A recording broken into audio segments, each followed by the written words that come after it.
Hello, hello, community. We're going to go ahead and start off by honoring the legendary revolutionary elder Mumia who had court today.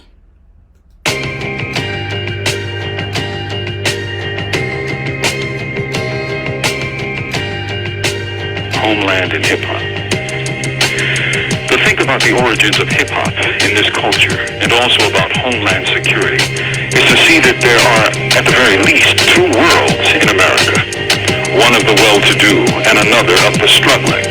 For if ever there was the absence of homeland security, it is seen in the gritty roots of hip-hop.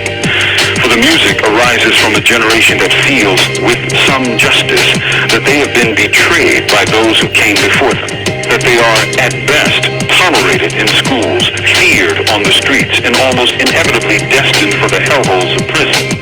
They grew up hungry, hated, and unloved.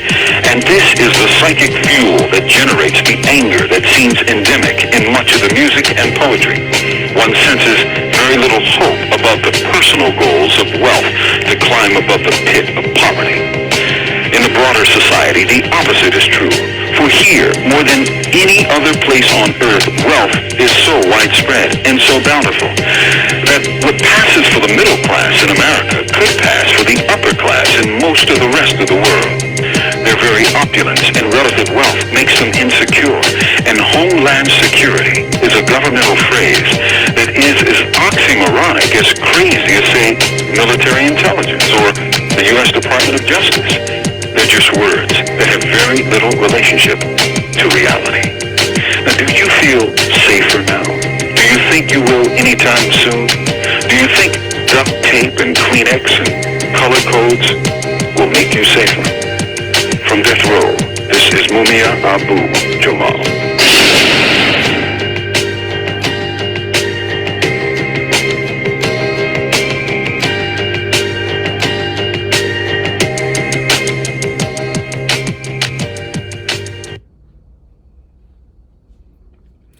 Hello, community.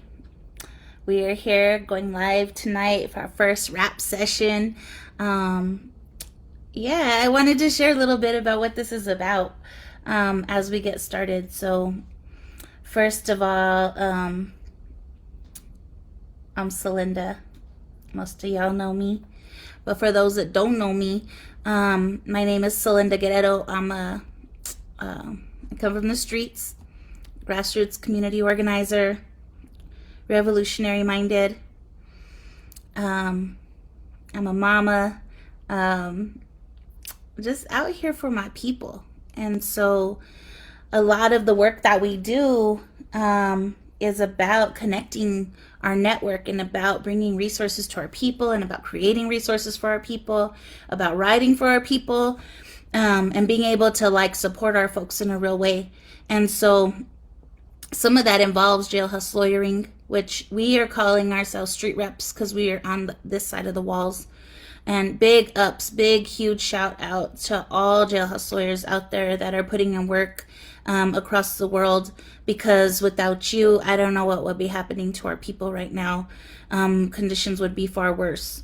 So we know that jailhouse lawyers have participated in freeing many, many people over time, and also play an important role in the criminal legal system as far as how people get access to understanding about what implications, what ramifications are coming down on them in this structure of violence. And so our role is really important because we're here to help our people understand how to defend themselves within these structures.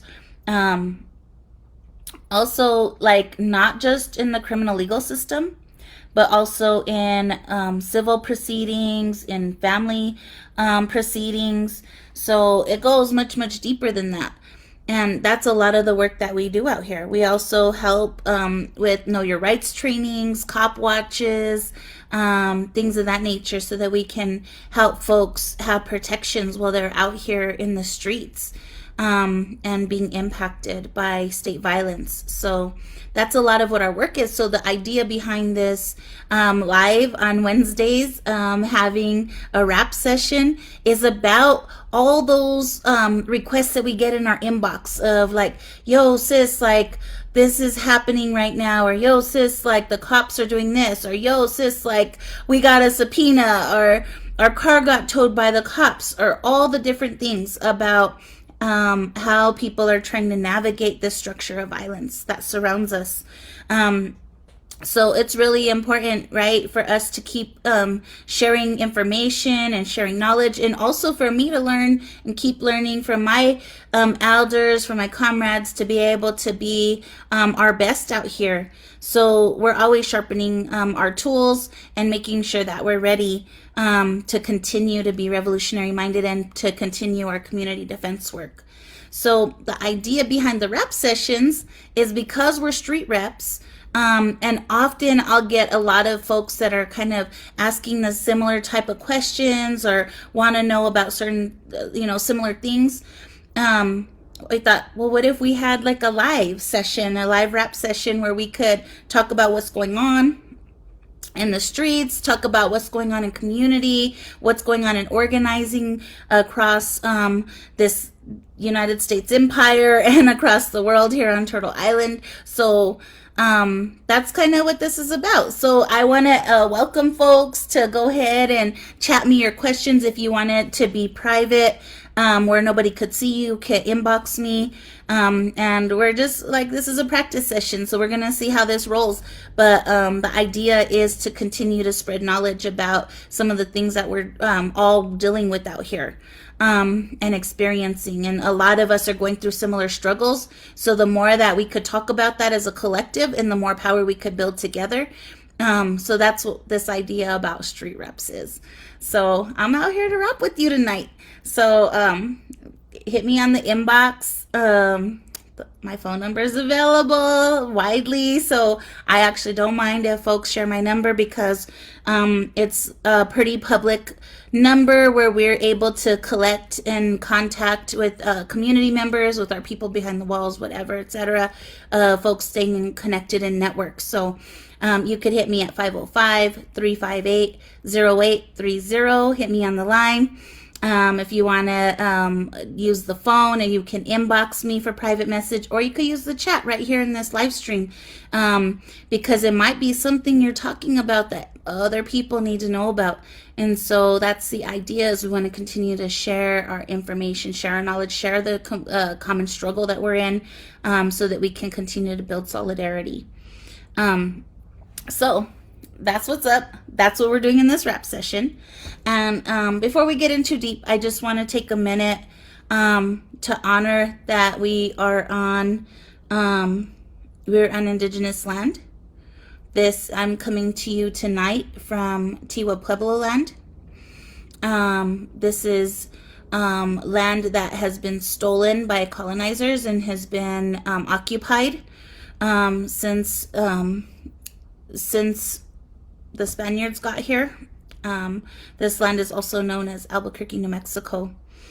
So that's where I'm at, but I organize nationally, so I'm going to give you some updates and kick you some updates from our national network of folks that are in the struggle, that are resisting, that need support. So this is also a news update to let you know how you can engage and how you can support people that are in the struggle as well. And also to build your knowledge base about what's going on outside of your block. A lot of us stay on our block and we don't know what's up outside of our block. Like, it's good for us to know that there's others in the struggle with us. So outside your block, outside your city, outside your state, to be able to build that kind of solidarity is really important and extremely powerful. So that's what we want to make sure that we're doing out here in this rap session. I wanted to talk about also, like, what is our work? So for folks that don't know me, I organize with a couple of different groups. My day job is I'm a network organizer with Forward Together. So big ups to Forward Together. We do reproductive justice work, talking about bodily autonomy and body sovereignty, and a profound understanding that that is the root of all liberation movement. That when I have body sovereignty right here, then I can do my work to free the land, to free our people, to free each other, to free our communities, to make sure that we're building the resources that we all need. And so it starts there. That's the root, is in reproductive justice and body sovereignty. And my grassroots work, we organize with Millions for Prisoners. Millions of Prisoners started in 2015, 2016, where big ups to Crystal Roundtree, who was organizing 1 million people to march on Washington, D.C., in the name of prisoners' rights and demands. And so we were able to create a chapter here in New Mexico, Millions for Prisoners, New Mexico, and we've been organizing in solidarity ever since, because we know all our people are impacted. I've been, I think, close to prisons and policing, police violence, as long as I could remember. Some of my earliest memories involve state violence and visits to the state penitentiary here. So we've been connected to this struggle all my life, and that's why we do our work, Millions for Prisoners, New Mexico, and we're also affiliated with IWOC. So we hold down the Southwest in IWOC, and big shout out to our team who's out here putting in work with our people behind the walls. Our other groups are Save the Kids from Incarceration. Huge shout out to Anthony Nocella, who is in Utah right now, originally from Houston. And I'm just really honored to be able to do youth justice work with this organization that's completely grassroots and driven by chapters that get to control their own autonomy and the way that they move in the work. And I think it's really important for us to acknowledge that this week is the week, National Week Against School Pushout. I don't know how many folks are familiar with this, but you can go to the Save the Kids website, and you can learn more about the statistics behind this. But pretty much, I guess, a summary of what happens is that on about the 45th day of the public school year, every year, once the budgets are solidified, we see a mass push out of our young people. The young people that this system structure doesn't want to deal with or have to engage with. And we know that those folks are the kids that are most targeted are kids of color, kids that live in poverty or considered poor kids, kids with disabilities, and of course our LGBTQ youth, our queer youth, who are profoundly impacted.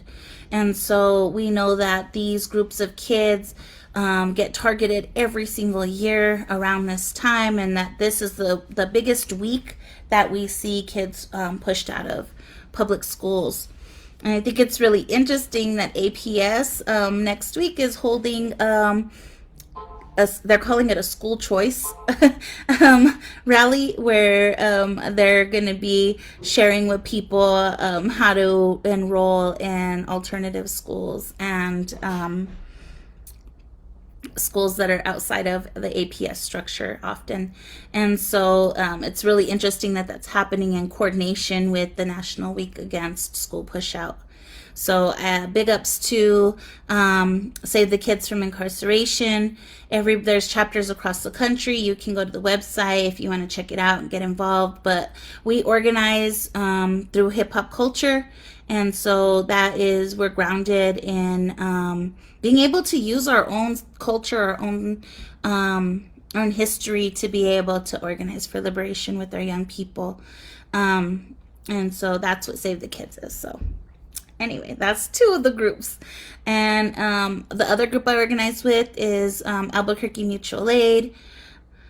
Whew, I don't even know how where to start. Like, mutual aid is it's a community defense tool, and it's something that is so important in liberation movement. It is literally it's literally a tool that we can use to build sustainable communities that don't rely on the government, that are self-sustaining, that are mutual within communities. It's a Bias with Us For Us program, and what we do is we support distributing groceries and hygiene products, even furniture and kitchen items, beds, etc., out to community through a mutual aid network. And so this is a space where anybody can engage. We're going to be recruiting right now. A little bit later, I'm going to be dropping some links for you on how to engage in mutual aid. But it's a pretty dope program, and is completely organized by the people here in Tiwa Territory. So I'm just profoundly excited about the work that happens in mutual aid, and like how dope this project has become and how powerful of a movement it is. So definitely check us out, Albuquerque Mutual Aid.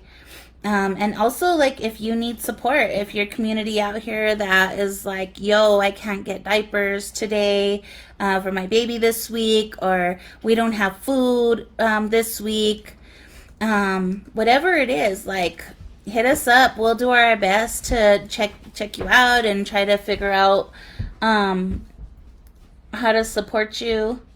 I'm sorry, y'all. My husband's being hella fucking weird right now. But I know a lot of you know him. So what's up, Clifton White, over here, being extra in my background. Anyway, this is Albuquerque Mutual Aid. You can go on there, request a care package. You can volunteer, sign up to volunteer. You can check us out for donations. So there's lots of ways to engage with Albuquerque Mutual Aid as well. So I wanted to drop that link for you also. So that's who we are. I'm an unapologetic abolitionist. I believe that we can build a society that doesn't involve state violence towards our people, that we know that our ancestors didn't need these systems, and we know that we don't need these systems. We know our communities are not calling the police when they need stuff, when they need assistance. We call each other. And that's been a practice for as long as I could remember. And I know my elders were the same way. So we've always understood that those structures were not for us. Those structures were not for us. And so we've continued to always understand and build with our people to know that that is not for us. And so I know that we can build the world that we all need, and that it is possible to have a world that doesn't require policing and prisons and these structures of enslavement of our people. So we'll talk more about political education in a little while, but I wanted to just let y'all know that when you're in this space, when you're in a rap session with Celinda, that's what you're going to get. You're going to get an unapologetic, revolutionary-minded abolitionist. And so I hope that I can provoke you to think about some of the things that we're talking about more deeply, asking questions, challenging structures. I think it's necessary for us all to be able to do that. And that is the thing that is going to help to wake us all, so that we can truly build something that is more, that is safer for all of us, because that's actually where safety comes from. Safety doesn't come from a cop. It doesn't come from locking people away for life or putting people on death row. That is not where liberation comes from. And so I challenge everybody to start really thinking about that stuff, and like, let's strategize. And I'm not here because I have all the answers. I'm here because I want us to collectively strategize around what it looks like for us all to have true freedom and liberation. Thank you, babe.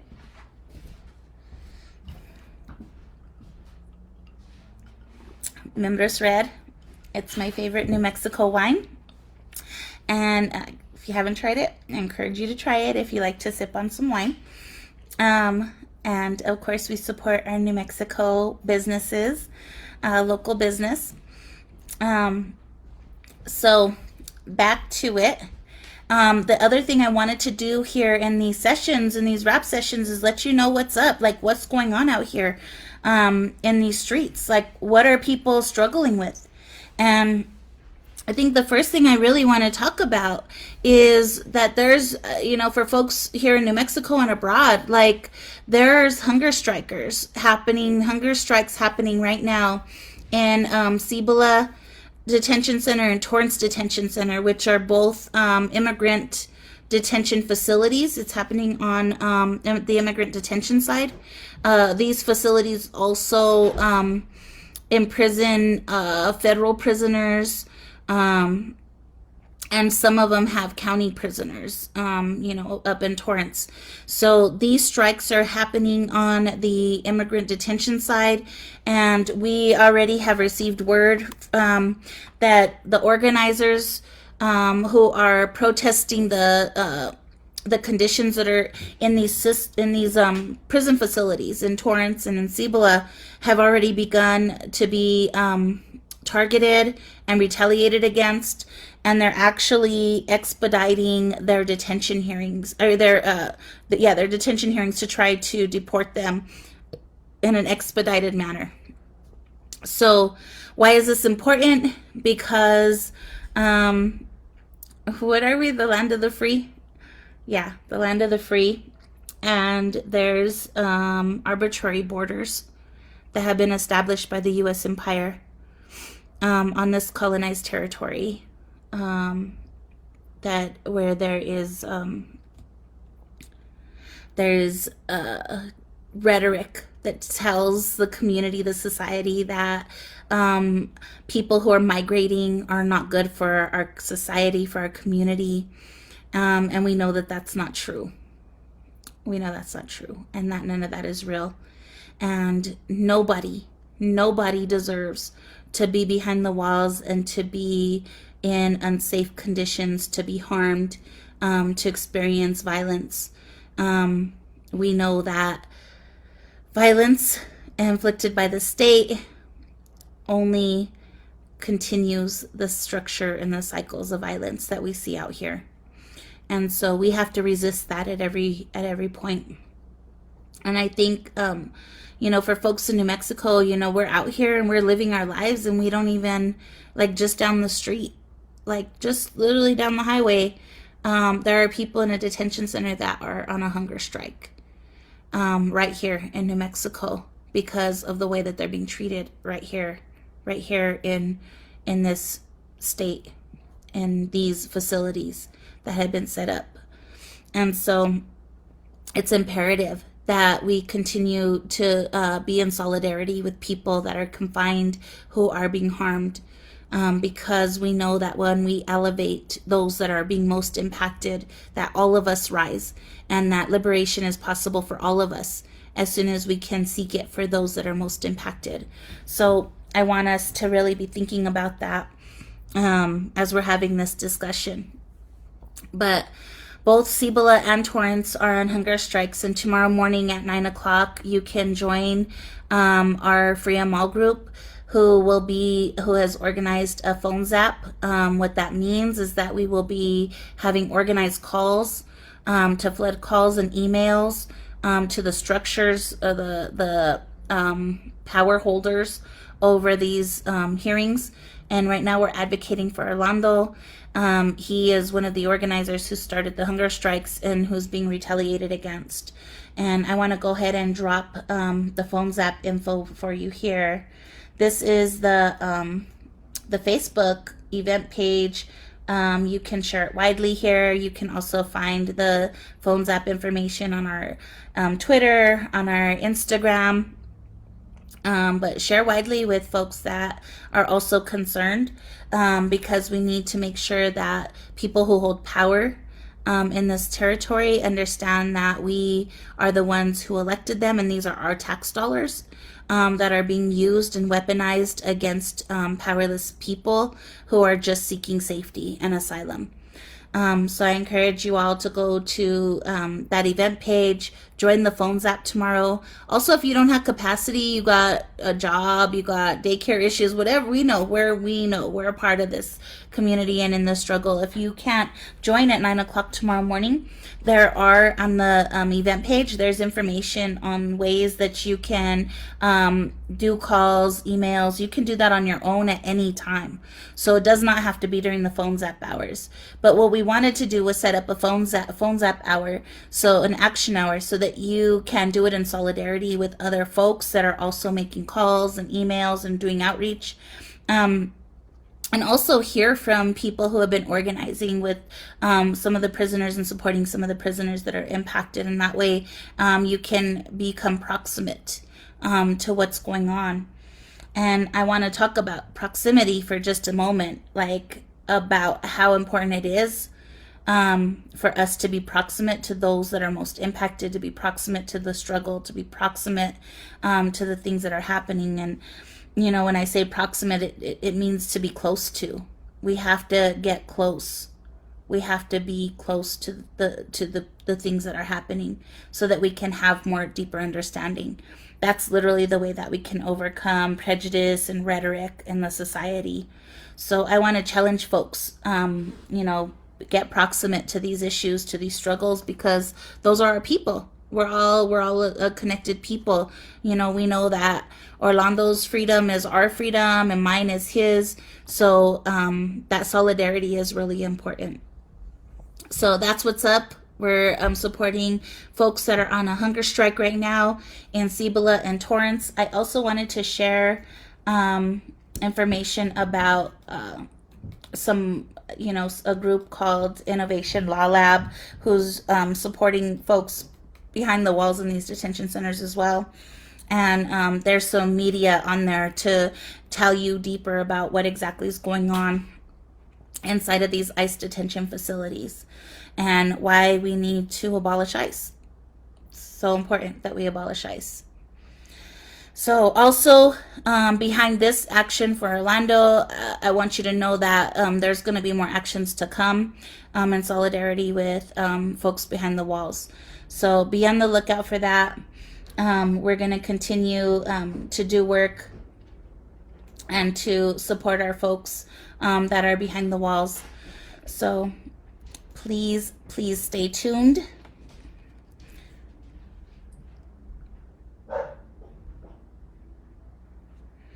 And I'm just following up messages. I'm sorry, making sure that folks are getting their questions answered as I'm talking through this. Also want to tell you about another important prisoner strike that's happening right now, that's been going on. We're in our 4th week already in Alabama. Some of you that follow my social media saw us go live when we were in Montgomery, Alabama recently, and in solidarity supporting the prison strike that's happening out there. This is something that everybody should know about. Like, I think everybody should be talking about. I don't know of another time in recent history when over 10,000 imprisoned people were able to strike across multiple facilities in a state. And I'm going to share with you a couple of videos of what's going on there that I think, I want to share it for a really important reason, and that's because I think a lot of folks are just don't know. You just don't know that these are conditions. All of us understand and recognize that prisons are a horrific place and that much harm is done there. But I just don't think that people understand just how horrible, how deplorable the conditions are in Alabama. An example, there's prisoners in Alabama who are confined behind the walls, who are homeless. Yes, you heard me, homeless. They're sleeping outside. They're sleeping under stairs. There's no lights in their rooms, so they can't be in there. And so there's actually people that are homeless inside of Alabama prisons. Prisoners are being gassed and poisoned on a regular basis. The plumbing is deteriorated and is completely backed up in the facility all day. And this is a problem that we have in Cibola County as well. We know that this happens in the CoreCivic prisons here in New Mexico, but it's not every day, all day, continuously in every pod, every unit, all the time. And that is crazy to think that there are humans that are being held in these spaces like this, and it's making people go crazy, quite frankly. Like these gases that they're gassing them with, the prisoners will tell you that it's making their bodies deteriorate, that they are not healthy or strong, that they are suffering. They're also starving them as a tactic, a strategy to try to push them to end the strike and to end the call out. So I need people to be aware and conscious that this is happening in Alabama. And also let you know that there's going to be an action again. So anybody who's in the South or could travel there, like encouraging folks to get on the ground. And like I said, proximity, let's get close. Let's get close to supporting folks.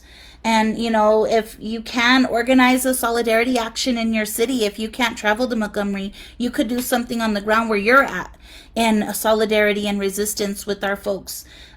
These people are in conditions that you just wouldn't even imagine. And I'm going to go ahead and share a link to the most recent post that came out of videos that they were able to get out from behind the walls. And also share with you the list of demands from the inside. And I'm going to go ahead and read them to you first while I'm sharing them. But folks need to be aware of this. Like, y'all, like this could be any of us at any time, all of our people. Like we need to recognize that. And sorry folks, I'm having a little trouble here with the sharing the demands, but I want to go ahead and start reading them to you. So they're demanding that the state allows the inmates to continue exercising their First Amendment rights without retaliation. So they want to continue to be able to advocate for safer conditions without retaliation. That shouldn't be something that has to be demanded, but it is. The second one is defending inmates against Eighth Amendment violations, cruel and unusual punishment from the Alabama Department of Corrections. 3, repeal the habitual offender law that has led to these overcrowded prisons. Also repeal life without parole. Nobody should be sentenced to death by incarceration. Nobody, anywhere, anytime should be sentenced to death by incarceration. That must end. The next one is create an Alabama Conviction Integrity Unit for oversight. And then the next one is reduction of the 30-year minimum sentencing for juvenile offenders. Yeah, kids are going to prison for their lives. This is not okay. Nobody is the same person they were at 14 or 15 or 16 years old. Think about that. Think about who you were at 14, 15, and 16. You know that's not who you are today. All kids are kids. All children are children. Just like Brian Stevenson tells us, all children are children, and everybody deserves another shot at being able to live a life. And the last part is adopt a mandatory process for medical furloughs for elderly inmates and parole eligibility. So this is important also because Alabama is not paroling people that are parole eligible. It's not happening. So this is a pretty serious issue. There's people that are in prisons that can't get freed, that should be eligible, that have finished all of their everything that they were supposed to complete.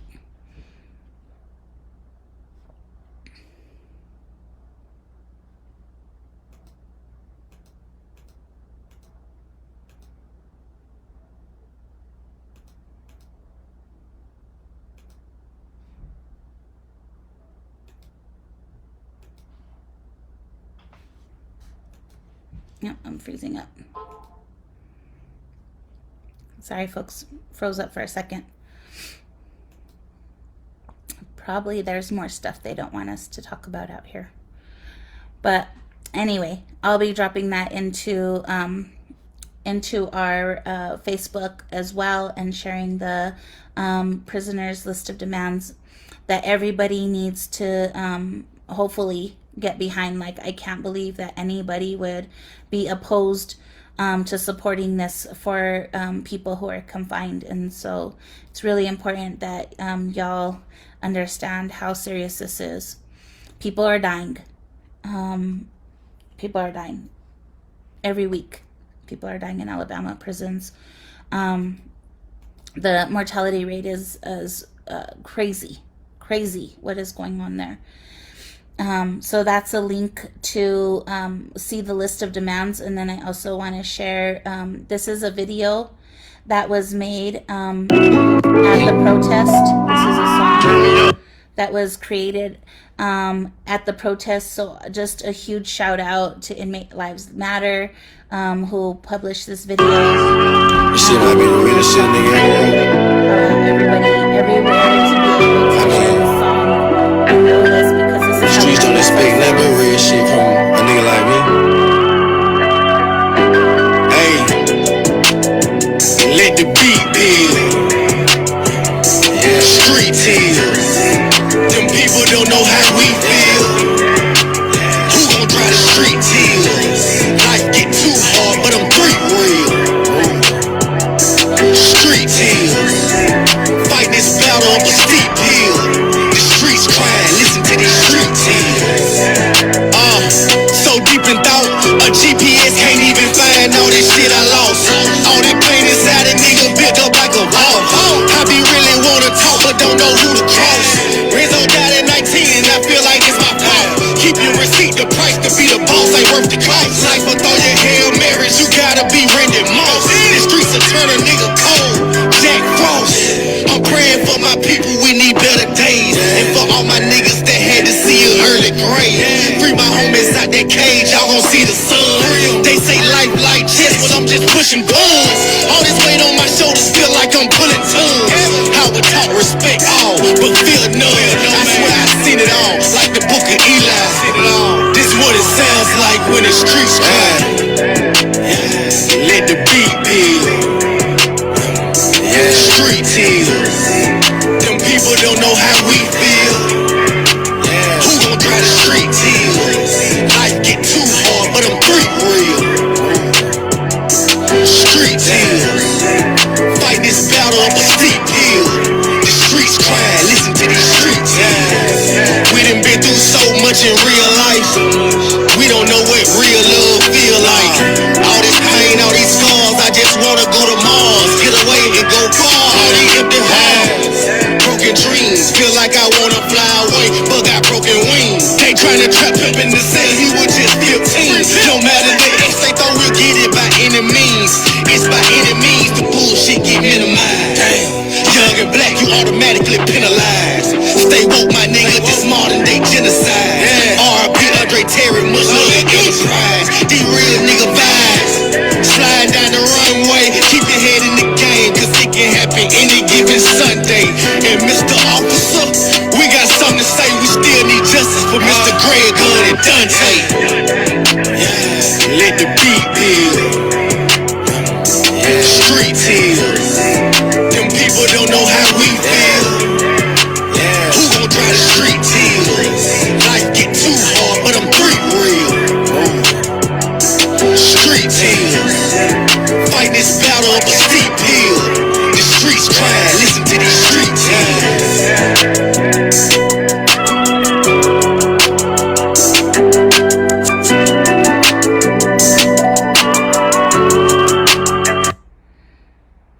Whew.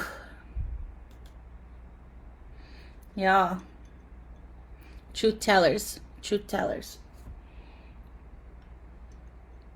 I encourage you to click that link and watch the video. He actually filmed that video while we were out there at the protests that day in Montgomery, Alabama, when we all got the call out. So the other thing I was going to do is share with you some videos from the inside that you'll be able to follow this post. And it's really like, if you feel like this would be, it's heavy, y'all.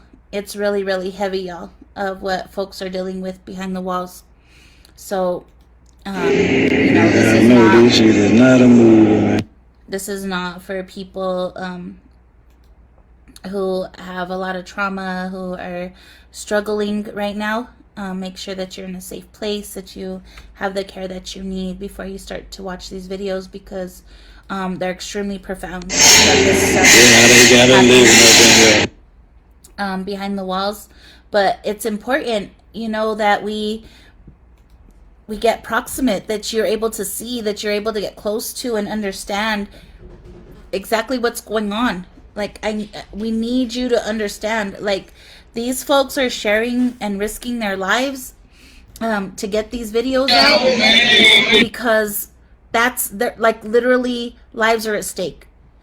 And people need to understand that. That is how serious it is. So I just dropped in some links to some of the videos that have been sent out from behind the walls in Alabama.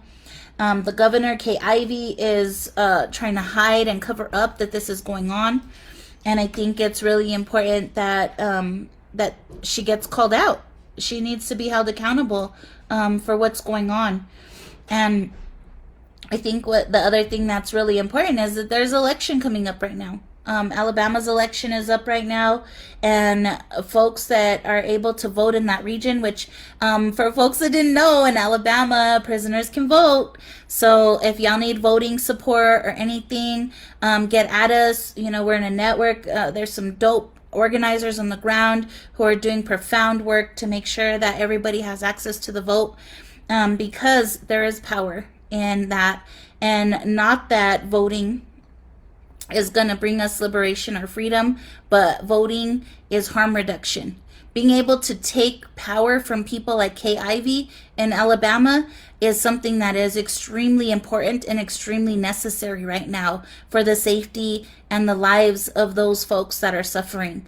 And so I know that there's a lot of folks that are revolutionary minded that don't believe in the structure, don't believe in the system, and really struggle with talking about voting or elections. But, for those folks that are suffering right now, we have a duty. We have a duty to show up for them. We have a duty to make sure that harm is stopped, that resources are collected, because that's the only way that we can start to alleviate some of the harm that's happening. And part of what this is about is that in 5 states and New Mexico next year, we will have the ability for people to strike the slavery clause out of their state's constitutions. So right now, in this upcoming election, in Louisiana, it's yes on vote 7. In Alabama, it's Amendment 4. In Oregon, it's Measure 112. In Tennessee, it's Amendment 3. In Vermont, it's PR 2. And what does this do? What it does is it strikes the slavery clause out of these states' constitutions. So if you're in any of these states, like, now's your opportunity to actually be able to do something about slavery conditions that are happening to people that are confined behind the walls. So for folks that have not heard me before talking about this, we know that in the 13th Amendment, that although the rhetoric, propaganda was sold to folks that the 13th Amendment ended slavery, the practice of chattel slavery in the United States, we know that it did not, because it provided an exception clause. And what the exception clause does is it says, with the exception of unless you are duly convicted of a crime. So what they did is they just chopped and screwed the slavery clause into the modern day prison industrial complex. So that is why prisoners, states are allowed to treat prisoners this way, imprisoned people, because imprisoned people don't have any rights. They are literally considered slaves of the state, and they are enslaved people all across this country and abroad, because many other places have taken to the examples of the U.S. empire to be able to continue the practice of enslavement of people. And, I think Palestine is another example of that, where you have mass prisons. Palestine is like an open air prison right now. The violence that's happening there through state violence every single day by the Israeli military force. If you don't understand what that is, y'all gotta do some research. Get involved in this. This is imperialism. This is dangerous, and it is killing our people. I think everybody should be thinking about how many folks that are confined, that have been behind the walls. Have you been? How many people have been impacted by incarceration in your community, in your family, you yourself? So, this stuff is important to all of us. It's why prisoners can't get living wages. It's why healthcare is not required. It's why prisoners in Alabama are being gassed, and imposed labor happens across prison structures all over the world, and especially here in the United States. It's why these corporations like CoreCivic and Geo Group get to call imprisoned people their products on the stock market. If you go ahead and look up the stock markets for these private companies, you'll see that that's the way that they account for their profits. And so, this is a bigger conversation and we could have another time because we're running out of time. But I think folks need to know this. You guys need to be engaged and understand that this is what's going down. And that there's 5 states right now in a couple of weeks, who have an opportunity to take slavery, the practice of slavery, out of their constitutions. And huge shout out to the states that have already done it. Colorado has already done it. And so we're really glad to see that there's progress being made here in the U.S. empire for the liberation of our people. So that's the 5 states: Louisiana, Alabama, Oregon, Tennessee, and Vermont. We need everybody to get on board with this, to understand what this is about. And this is a message from the prisoners about why you need to support in these states. You need to support these amendments. So there's another link for you all, so that you guys can follow up and learn more about what these ballot measures are to amend the constitutions in these states. So, whew.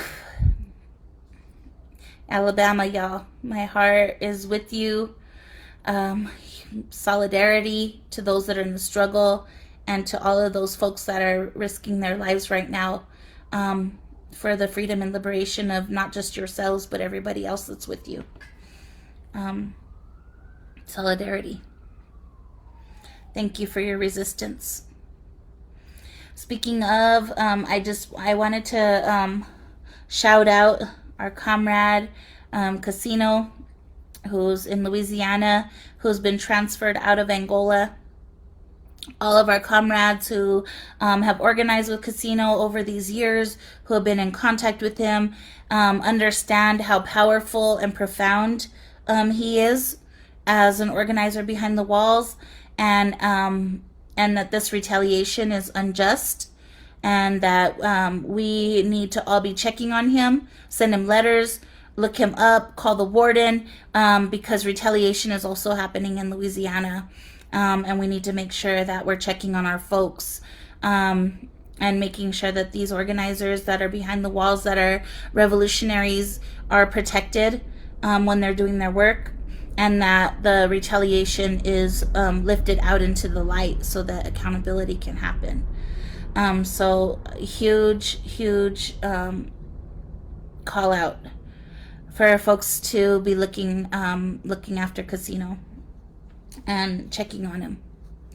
Make them calls, send them letters, send those emails, get on there. And on that note, I just wanted to uplift that the memorial service happened earlier this month for Albert Woodfox. Albert Woodfox, another revolutionary out of Louisiana. He's one of the Angola 3 Black Panthers who was one of the longest humans in history to be in solitary confinement. He wrote a really profound book called Solitary. You guys can look it up. If you have not been exposed to this book, y'all gotta check it out. Like, anybody who's doing this work, who understands what this work is, it's really important. I need y'all to get on this book, because he definitely cracks open like so much for us in this book about the ways that solitary confinement is human suffering, should be outlawed, should be banned from ever happening. And nobody should be okay that solitary confinement happens in any way, shape, or form, in any kind of a punishment system, or anywhere, period, because it literally is human suffering. So I just want to uplift the legacy and the memory of Albert Woodfox this evening. He was a mentor. He took time with us. He's only been home since 2016, and still took time to talk to us. So I just am really grateful, very, very grateful that I ever got to know this elder and got to have conversations with him and mentorship. So that is the legacy that we continue, is that of our elders and ancestors who have been in this for a lot longer and who have the wisdom of the resistance. And on that note, I want to talk about the young people, y'all. Like, if y'all have not been following what's going on right now at the University of New Mexico with these revolutionary students who have been in resistance all month. First, they had to organize because the fascist Tommy Lauren showed up as a speaker at their university. And these powerful young folks were able to shut her down in such a powerful way that was absolutely brilliant. And when I talk about the joy that was happening and the solidarity that was happening outside of that ballroom, where Tommy Lauren actually used her platforms to try to spread propaganda and lies against the young people, that ain't gonna fly, because we have videos now, and you cannot tell lies about what really happened. So the young people were dope. We saw rainbow flags flying, and we saw dancing, and we saw solidarity, we saw chanting, and people that were being truth tellers. And that's what it's all about. That's what resistance looks like in a really, really powerful way. So huge shout out to everybody who organized in that action and supported that action to make sure that fascists know they're not welcomed here. And then the last one that happened was Turning Point again tried to bring another one onto campus a week ago, and that was Ian Haworth. And he like came on this, his flyer was like men for pro-life, whatever the fuck that means. We were thinking that means that they should all have vasectomies. So white fascists for pro-life should have vasectomies. Put it on a bumper sticker. And huge shout out to Vivek who gave me that little jewel. But I wanted to just lift up that, again, the students turned out in resistance because they understand how important reproductive justice is, how important that liberation fight is, and a pure understanding of why we have to resist. Why is it important for us to make sure that fascists are not platformed, especially in university settings where other people become vulnerable behind that rhetoric. And, you know, we've seen that over and over again through the Trump era and etc. of like when fascists have power and a platform, how dangerous the conditions can get for folks that are people of color, who are queer, who are poor, who are anything else, right? So like, I just want to really, really uplift and shout out the power of the young people. Like, I cannot say it enough. Like, y'all got this. And those of us who've been in this game for a while, that have been out here for some time, like, know we got your back, know we're here, and forever. Solidarity. And yeah, like, y'all are leading, and I continue to learn from young people. I continue to be mentored by young people, and continue to be in solidarity and support. And we're going to continue to organize defense for all people that are in resistance. So huge ups for those wins, because I know we talked about a lot of stuff that was really heavy tonight, but also want you to know that we do win. Like, we're winning out here, and that everything done in the dark comes to light, and that, this capitalist imperialist system structure is vulnerable and is not sustainable, and it is dying. It is dying, y'all, and we are going to dance on the ashes when it falls. So I just wanted to really, like, yes to the young people. On that note, this is also when we talk about police, this is the Action Week against police brutality. And the reason that that's important right now, of course, y'all know that here in Albuquerque, that very recently, over the past couple of months, we've lost Keyshawn Thomas, Brett Rosenau. I just want to take a minute. Like, these are really heavy for our community, when young people are dying at the hands of killer cops, and that this stuff has to be addressed, that the abuse of state violence has to be addressed. And when we have repeatedly, over and over, leadership that is Chief Harold Medina, who also killed a kid in his career as a cop, is out here, like, validating and justifying the killing of our people. And this is not okay. We got to continue to show up for families, y'all. Got to continue to check on them, to back them up, because they're in a big fight. They're in a big fight, and this chief continues to show up at press conferences with his PIO, releasing little tidbits of videos to try to tarnish the reputations of the young people that have been murdered.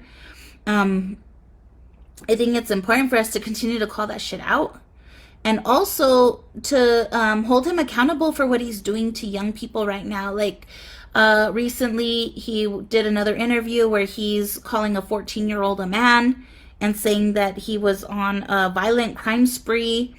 And that's the kind of rhetoric that really hurts our youth, that really hurts our young people, especially those, like I said, are being pushed out of school this week. Like, we need to be thinking about that. These kids are being mass pushed out, and where are they going to be, right? And we're out here working 5-10 jobs because we're in a gentrifying city, and we can't afford, $1,200 a month for a 1-bedroom apartment in Albuquerque right now.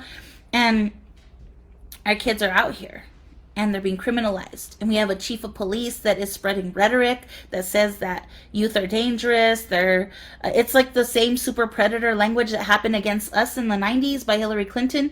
And we need to be thinking about that and what the ramifications of that is. And this is a chief who's weaponizing those same tools against our young people. And everybody should be emailing, calling the mayor, calling the chief, and demanding that they stop criminalizing youth, because all children are children. Yes, our kids can make big mistakes. A lot of us made big mistakes when we were 12, 13, 14, 15, 16 years old, when we were kids and we were figuring shit out, and especially when we were kids in the struggle. I could speak to my own experience. When you're in the streets, when you when you're out there, when you're hustling, when you're just trying to survive for the day, like, you don't expect to live very long. We have a lot of youth out here that are experiencing that, or they're feeling that. And the idea that this chief gets to criminalize them is not okay. We should be flooding them with resources and making sure that things are available to help them. And that's what I want all y'all to be thinking about. That's what I want y'all to be holding this chief and this mayor, Mr. What the Fuck Keller, accountable for. Call him up. It's 311. Dial 311 and tell him you want to leave a message for your chief of police and for your mayor. The other one that I want to uplift is this crazy county manager. Like, I don't know what's going on, Julie Morges Baca. Like, we have talked before. We have had, like, some real-ass conversations around the harms at MDC. We have talked before about the murder of Vicente Viela that happened at the hands of killer COs who never missed a day of work. I want to let y'all know, those same killer cops are still employed at MDC and are still doing harm. So none of that has ever been addressed. Ever, ever, ever, ever. And so what they're doing now, the next tactics of, oh shoot, y'all, this is deep. Okay, so first, they're hiring a new chief. And this new chief actually used to be, he used to be a warden of an immigrant detention center in Texas. That tells you everything you need to know. So I want you to also check this out. This is the other thing they're doing, is Julie Morges Baca is trying to take away power from the MDC Oversight Board. So, for anybody who has ever had somebody at MDC who has been harmed or who knows that there's issues there, like, if she's successful in taking away power from the Oversight Committee, there's literally no place for us to go. There is no place for you to go and file a complaint about your loved one being harmed or killed or anything. Like, this is it, y'all. There is nobody outside of that structure that will be able to hold accountability or call for an independent investigation. We all need to be worried about that. Everybody needs to be worried about that, especially since they're bringing in this new warden who's going to be a tough on crime, who's coming from a Texas immigrant detention center. We're very concerned. So I need y'all to be checking this out, calling your commissioners, calling your county manager, Julie Morges Baca, county manager in Bernalillo County, and let her know what the fuck exactly, Diana. What the fuck? Like, I can't even tell you how many families Millions for Prisoners has taken to this oversight committee, or told families about how to get there, how to file their complaints, so that their loved ones' suffering could be addressed. And this continues to happen. So there's some serious issues happening at MDC. We're hearing about heaps of trash being left in the hallway, the drastic understaffing that has led to rolling lockdowns that have been going on for months and months and months. Not to mention that for most of the periods of time this year, there has not even been a doctor available at MDC. And that nurses are understaffed even. And that they're making other prisoners support with suicide watches. The conditions are extreme right now in the county jail. I want you to know that there was a new medical provider at MDC that won the bid this last year. Yeah, I had to tell you. So this same medical provider, actually the state of New Mexico has already paid in a lawsuit because of medical malpractice. This county commission turned around this year and awarded a contract to that very same medical provider for the detention center here at the county jail. So when we talk about like these like these politicians who are being lobbied and having their pockets lined by these corporations who are profiting from the suffering of our people behind the walls, this is exactly what we're talking about.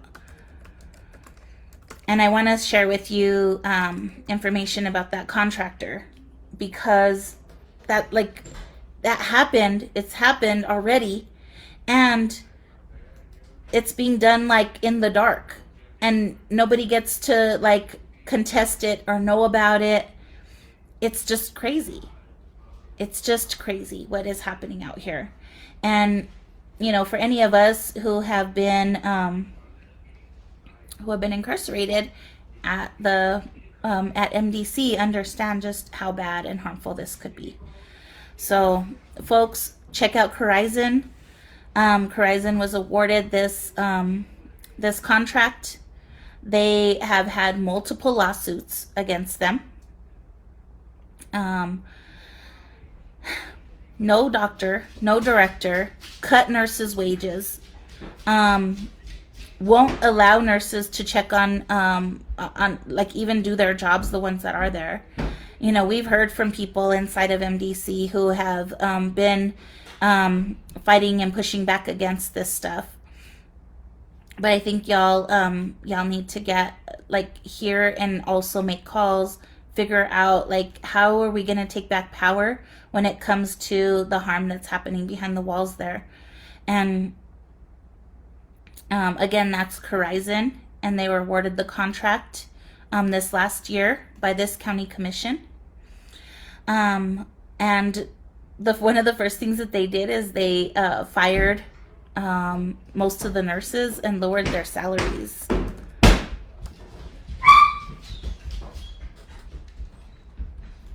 Sorry, y'all. You okay?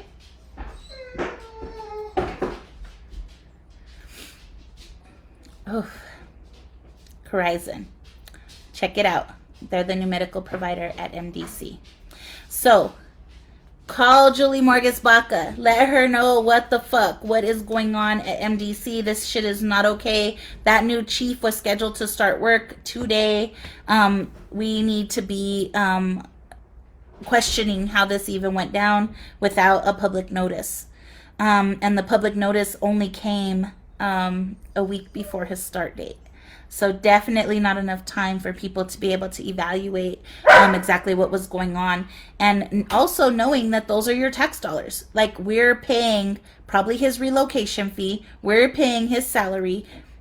We're paying for the suffering that's happening there. We're paying for this medical contractor who's already been paid with our tax dollars by the state when they were abusive inside of the DOC system. So, y'all, woof. Free our people. Free them all. Now, I want to pivot back to some positive news. Albuquerque Mutual Aid. So we're doing a food drive that is being organized by students, which we are really, really excited about. So Albuquerque Mutual Aid, you can search us on social media. If you're not connected to us already, follow our page, check us out. We're Buy Us, For Us, With Us. And there's a food drive that's about to go down. And it is being held on October 27th, so in tomorrow, from 1 to 3 tomorrow, 3606 Rio Grande Boulevard. That is where Mutual Aid is. And recommended items are listed on here, but I'll go ahead and drop the link. If y'all have capacity, like, come check us out. Even if you're not familiar with Mutual Aid, like, it's a great way for you to come and see what it's all about and see what's going on over there. There's a link to the flyer so that if you're interested or able to come down and check it out, please come down and support Mutual Aid. And the other thing that we're doing is we're recruiting volunteers again. So if you're able to volunteer with Albuquerque Mutual Aid, I encourage you to to come check it out. Like I said, that's where you're gonna find solidarity and plenty of comrades that are like-minded, fighting for liberation and safe spaces for our people. And you can find us on Instagram. You can find us on Facebook. The website I dropped in earlier. But we'll be doing an onboarding. That's what we call when we're welcoming new people into mutual aid.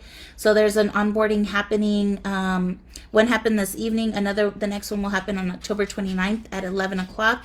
You can just email volunteer ABQ mutual aid at gmail.com if you want to get on the list for onboarding. And if that time doesn't work for you, just send the email and we will work with you to get you onboarded.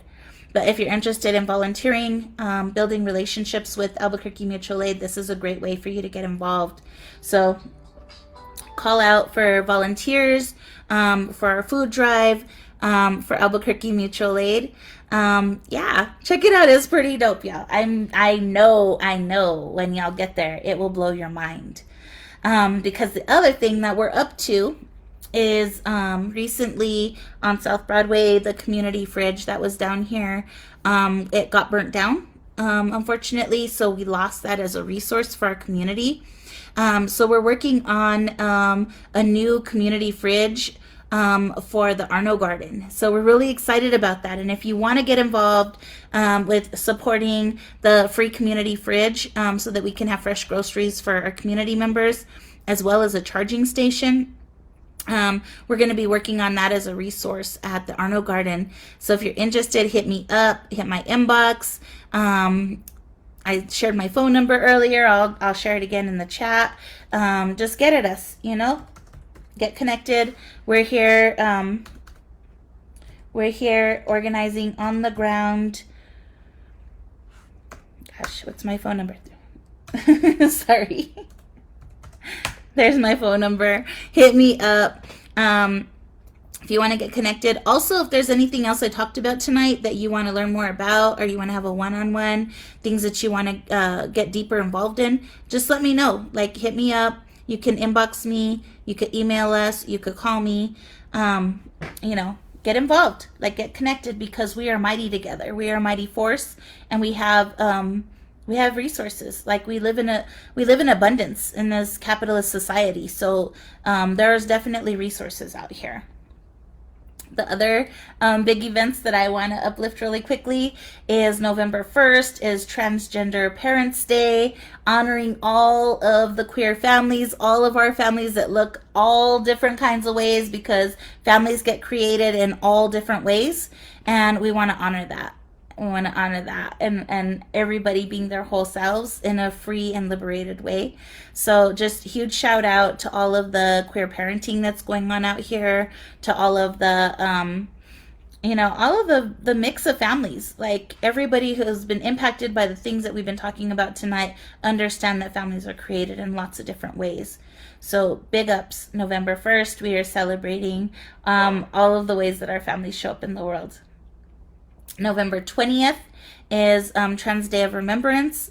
So we also celebrate it as Trans Day of Resilience, because we know that our trans relatives and two-spirit relatives are profound and are key to the liberation of us all, and that we will continue to do that work. So we have some dope art pieces that are going to be coming out this month that I can't wait to share with community, surrounding TDOR and Transparent Day. So more to come. Also wanted to shout out and uplift our comrade Enrique, who's running for legislature. Like I said earlier, that we know that is not going to necessarily solve all the problems all the time. But we also do recognize that there is a harm reduction